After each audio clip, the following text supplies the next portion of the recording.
Sadar TV mbokk yi daleen ak jàmm ci seen émission xel mu fàcc tey jii nee naa leen nekk suñu 18e numéro xel mu fàcc ñu ñëw nag ci dëkk boo xamante ne nii wala quartier boo xamante ne nii quartier bu xumb la bu xumb la ci bépp côté muy ci wàllum politique muy ci wàllum yëngu-yëngu àddina doomi jàmm gën Sicap Mbao tey jii la ñu fekk si il s'agit de monsieur Dione muy Mamadou Dione nekk agent municipal nekk aussi responsable politique APR waaye it nekk koo xamante ne nii collaborateur Ndofène Fall nag yaakaar naa xam ngeen ko moom mooy maire Diamaguène Sicap Mbao nekk kilifa koo xamante ne nii yàgg yëngu ci social nekk koo xamante ni ku taxawu askanu Diamaguène Sicap Mbao la moomee la ñu fekk si tey jii muy Mamadou Dione di doomi Diourbel fii nii ci këram ngir waxtaan ak moom ci li nga xamante ne ni moom mooy ay yëngu-yëngoom ci wàllum àddina ci yëngu-yëngu boppam waaye it yëngu-yëngu parti bi yëngu-yëngu àndam ak ki nga xamante ne ni moom mooy le maire Ndofène Fall ndax soobu na ci politique te yaakaar naa mi ngi ci bay waar wu yaatu ñu fàttali rek ni xanaa dëkk bi nga xamante ne nii foofu la Mamadou Dione bàyyeekoo muy Diourbel di dëkk boo xamante ni dëkk bu am taarix la waaw dëkk bu am taarix la ndax dëkk bu ñu ne juróomeelu xalifa Cheikhul Khadim foofu la juddoo muy Cheikh Salihu yaakaar naa dëkk boobu noonu loolu doy na ci taarix muy dëkk boo xamante ni aussi ku mel ni Nabil Aïdar foofu la fekk baax Cheikh Anta Diop muy historien bu mag boobu noonu foofu la fekk baax ku ñuy wax Aminata Tall ancien maire Diourbel yaakaar naa ku ne dégg na turam waaye it Imam Mbaye Niang foofu la fekk baax muy homme politique di homme religieux yaakaar naa ki ñuy wax Khalidou Kassé aussi muy artiste plasticien bu mag foofee la fekk baax ak ñeneen bu ñu ko doon lim du jeex donc fii la ñuy yemandi ci xanaa wax ci Diourbel bi nga xamante ne nii foofu la ki ñu fekk si tey bàyyee ko soobu nañu ci waxtaan wi di ko dalal monsieur Dione ñu ngi lay nuyu di la ziar bu baax. waaw ñu ngi lay fay di am mbégte ak bànneex partage ak yow émission bi di Faram Facce 7A TV donc am mbégte tamit di fi nuyu li ma lay téléspectateur ak internet yi nga xam ne ñoom ñooy safoo di seetaan 7A TV si waxtu bi jotee si heure bi di ñaan yàlla nag lépp loo xam ne ñu ngi ko fi wax mu doon luy jëriñ te yàlla leeral suñuy waxtaan ba mu doon njëriñ si askan bi.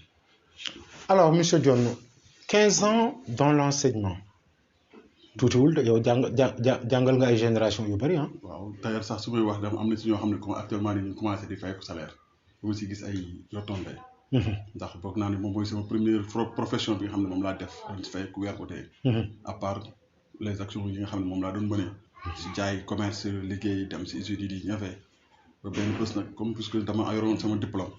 gis benn waay bu ubbi woon école am damaa bëgg nag ñëw nga bokk sama personnel si la engagé woon benn école franco-arabe bu nekk fii Diamaguène Sicap Mbao nekkoon fa nag de 2001 ba 2014 bi nga xam ne moom la yàlla def suñu ànd jeex donc yóbbu nag école bi fu nekk tur école bi yóbbu nañ ko fu ne.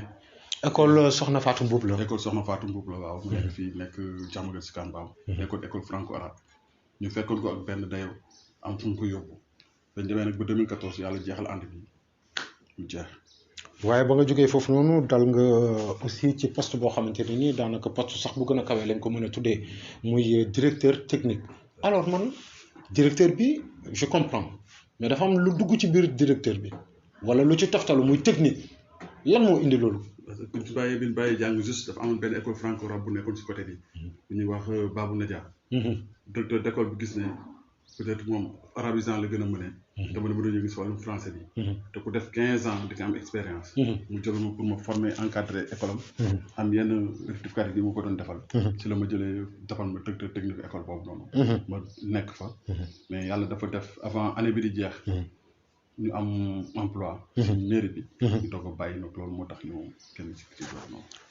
ñu gis ne at dong nga def ci poste directeur technique boobu noonu ndax da nga sóobu rek ci poste directeur boobu noonu am ku la fël wala ñu la fël muy mbootaayu langue politique gi ñoo la fël gu gaaw ne la yow daal fii daal du sa bërëb ñëwal ànd ak ñun politique wala loo nasoon bu yàgg la. man bi ma demee bay jàngale dama amoon passion continuer jàngale mais comme nag politique laa doon def moment bi ma doon jàngale te bokk na tamit peut-être xëy na li tax sama diggante ki ma njëkkaloon nekk dañ parce que mes activités demoon na ba activité politique yi demoon na ba nekk au-dessus de mes activités professionnelles. mu ne ma nag léegi peut-être xëy na fay nga gën a am tànk lii bokk na si li nga xam ne boo ñu gën a taqali. mais bi mu demee loolu nag Ndofène Fall bi mu ñëwee gis ne engagé wu dans si politique te liggéey naa fi tamit du tax war maa war a jël dugal ba si maire bi si la wax femme bi may àndal muy Matamba ne ko coono boobu mu tuub fenn dama koy jël si maire bi day liggéey. 15 ans boo ko defee ci njàngale dafa mel ni retraité da lay jege wala. non dafa ne. wala teel na ci retraité. non teel bi may dugg si jàngale dama xale laa woon.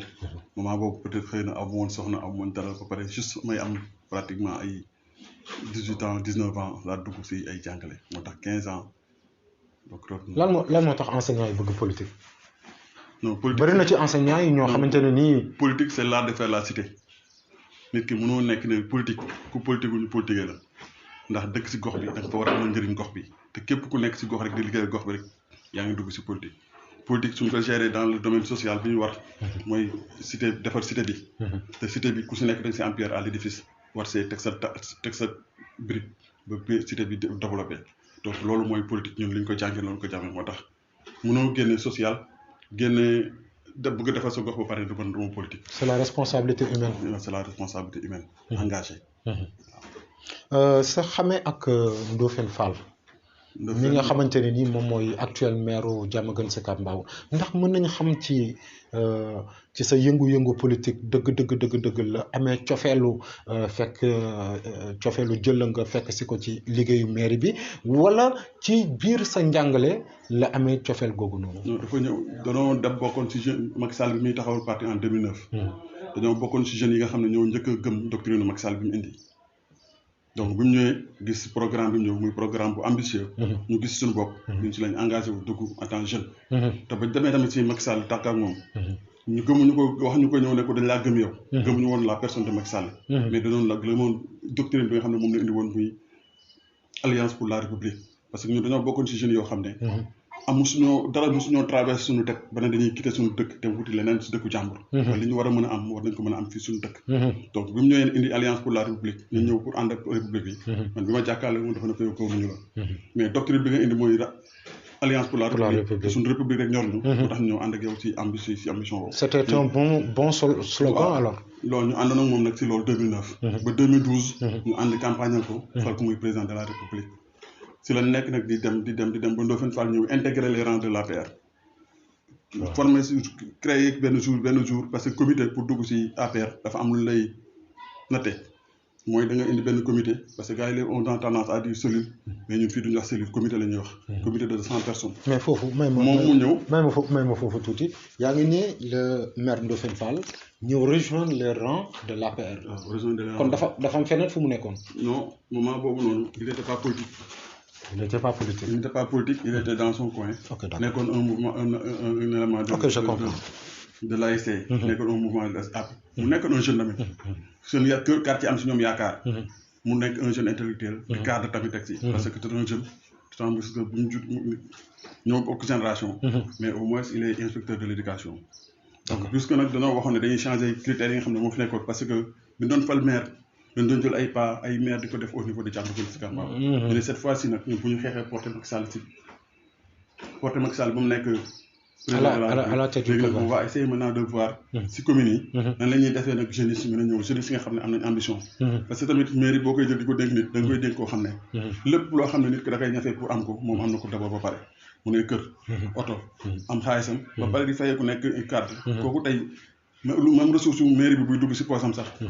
dina am lu muy dina jëriñ askan bi. mais est-ce que am boobu noonu tamit am kër am oto est-ce que doy na pour convaincre en tout cas certains mentalités yi nga xamante ni dañuy jàpp ne maire yi boo fa toogee da ngay am lu ëpp loolu. non parce que kër d'abord mënoo am ci àdduna. boo am lu kawe li nga xam ne moom mooy kiiwu àdduna bi soo amee sa kër am looy dundale sa waa kër am loo kii donc doy lu dalay daal di war. mais boo jëlee koo xam ne peut-être xëy na. ay kiiwam sont limités. moom mu soo yaakaar na ne bu ñëwee toog ci mairie bi rek. lépp dafa war a defaru moom avant nit ñi di defaru. loolu nag moo ñu duggoon moo ñu engagé woon. ba tax ñu ne woon kon nañ porter la personne ci Ndofène Fall. mais bien avant loolu. mooy li ma la waxoon rek dañoo nekkoon ay jeunes républicains.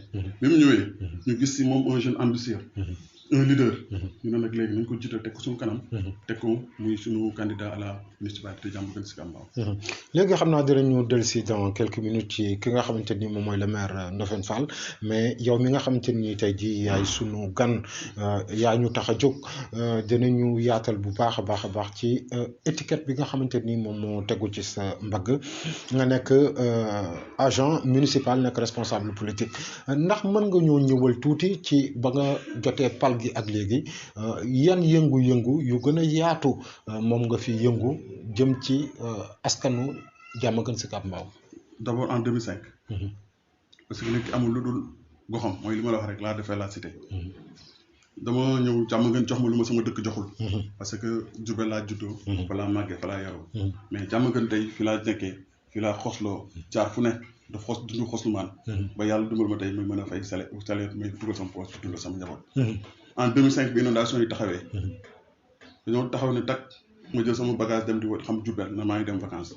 mais bu ma ñëwee ba génn gis Diamaguène inondé. ma ne kersal si man. ma génn dem tëdd foo xam ne bu ndox bi ñëwee day taa ma bàyyi Diamaguène situation yi. si laa créé benn comité de gestion de veille. ñu doon toog guddi du ma fanaanal guddi du ñeendal guddi nekk si askan bi tey au rajo li ma may tur Diamaguène. bokk na si 2005 boobu noonu. à l'époque je n'étais pas politique. mais dama ko defoon pour action de bienfaisance rek. jàppale waa Diamaguène génne leen situation boobu noonu. ñu nekk ànd ak jeunesse bi pompe ndox mi di defal ay drainage di defal ay canal. defal lépp daal. ba Diamaguène génn situation boobu noonu si ma sam benn paa bu ñuy wax Yamar Silla. gis ne ma lii ma la gis de nga doxal si dëkk bi yow tey ku la nga def dugg si politique. di nga si mën a réussir. si la ma jël yóbbu ma à l'époque si benn maire bu ñuy wax dem si yàlla Dabassi bi nekkoon fii maire. en 2001. ma nekkoon première maire Diamaguène Sicap Mbao. ñu dem en 2001 parce que à l'époque c'était Ablaye Wade. mais comme fe maire bi gis nañ ne bi mu nekkee Diamaguène am na ay réalisations yu fi doon def yoo xam ne peut-être xëy na nekk na. war nañoo mën a porter combat am ànd ak moom te falaat ko maire. mais il s'est trouvé que ne en 2005 2006 pratiquement 2005.